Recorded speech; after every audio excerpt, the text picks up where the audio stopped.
안녕하세요. 9월 27일 수요일 아침입니다. 말씀과 함께 새롭게 여는 소망의 아침을 시작하겠습니다.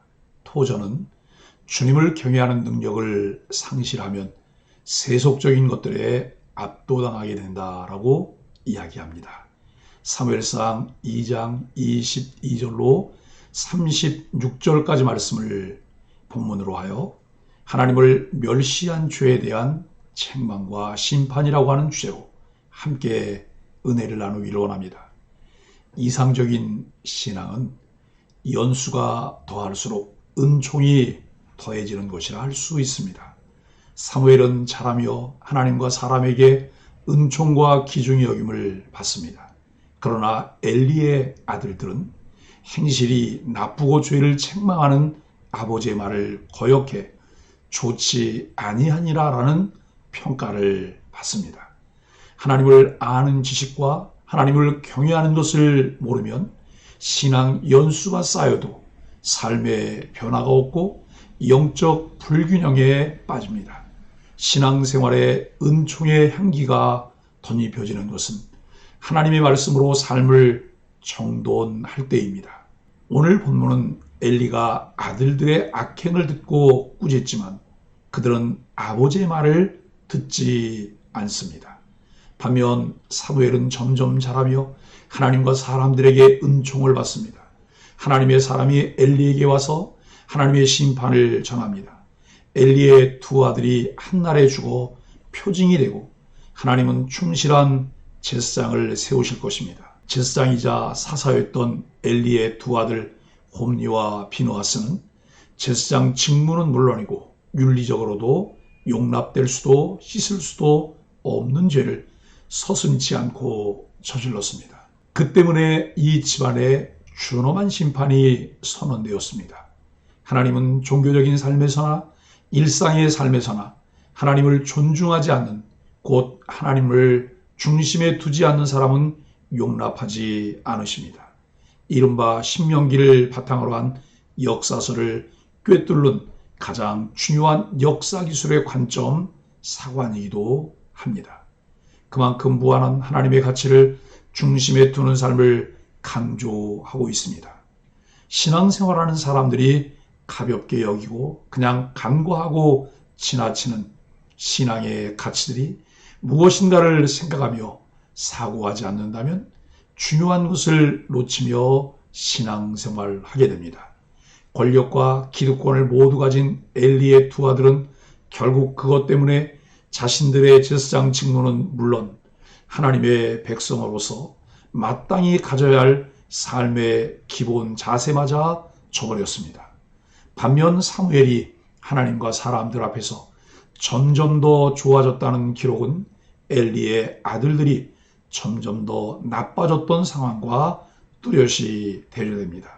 사무엘은 기득권을 누리는 제사장 집안에 속한 사람이 아니었습니다. 그러니 홈니와 비느하스는 출신 성분부터 대조됩니다.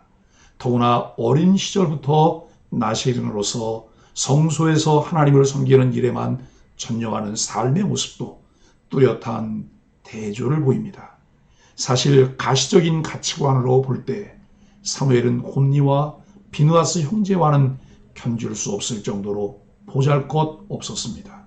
하지만 하나님의 평가는 그런 가시적인 것들이 아니라 삶의 본질적인 모습에서 하나님의 무한하심에 얼마나 초점을 맞추고 있느냐에 있음을 배우게 됩니다. 어떤 이들은 하나님을 축복과 은혜를 주신 분으로만 인식합니다.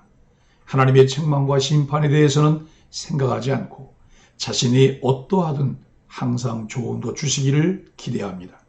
그러나 하나님은 죄를 눈감아 주시는 눈먼 하나님이 아니십니다.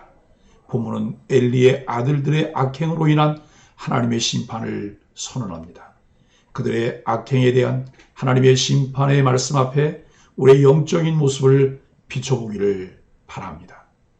22절로 26절은 영적으로 둔감한 종교인이었기에 엘리는 어느 날 아들들이 하나님의 제사를 멸시하고 재물을 강탈한 것과 회막문에서 수종드는 여인들과 동침했다는 것을 전해 들었습니다. 본문이 이때 엘리가 매우 늙었다고 말합니다. 여기서 매우 늙었다는 말은 영적인 감각이 무뎌졌음을 의미하기도 합니다. 실제로 그는 아들들의 악행이 오랫동안 지속됐음에도 너무 늦게 알았습니다. 이는 엘리가 평소에 아들들에게 신앙교육은 물론이고 아버지 역할조차 제대로 하지 못했음을 보여주는 것입니다. 부모로서 자녀가 선한 길을 갈 수 있도록 지도하는 것은 마땅한 사명입니다. 엘리는 아들들을 불러서 그들의 악행을 책망합니다. 하지만 그들은 아버지이자 제사장인 엘리의 말을 무시했고 하나님은 그들을 죽이기로 작정하십니다. 무엇보다 심각한 문제는 엘리도 그저 그때뿐이었다는 것입니다. 엘리는 그런 상황에서도 아들들이 제사장 역할을 계속하도록 방치했습니다. 자신과 아들들의 체면과 위신을 그 무엇보다 중요하게 여겼기 때문에 일어난 일입니다. 하나님보다 앞세운 자녀 사랑은 하나님께 외면받았을 뿐 아니라 자녀에게조차 외면받게 됩니다. 27절로 30절은 주어진 특권과 사명을 잊었기에 참된 부모는 자식에게 눈먼 사랑만 주는 것이 아니라 자녀가 하나님께 시선을 두고 경외하는 눈을 갖도록 해야 할 책임과 사명이 있습니다. 엘리의 책망이 아들들에게 아무런 영향을 미치지 못하게 되었을 때 하나님의 사람이 엘리에게 찾아와 하나님의 말씀을 전합니다. 선지자의 등장은 엘리가 대제사장으로서 더 이상 하나님의 음성을 듣는 능력을 상실했음을 보여주고 있습니다. 우리는 영적으로 늘 하나님과 깊은 교제를 나누고 있는지를 점검해야 합니다.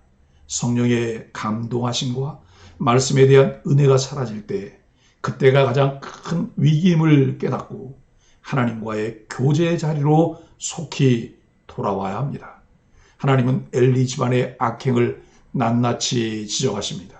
그리고 하나님을 존중히 여기는 자를 존중히 여기시고 멸시하는 자를 경멸하실 것이라고 선언하십니다.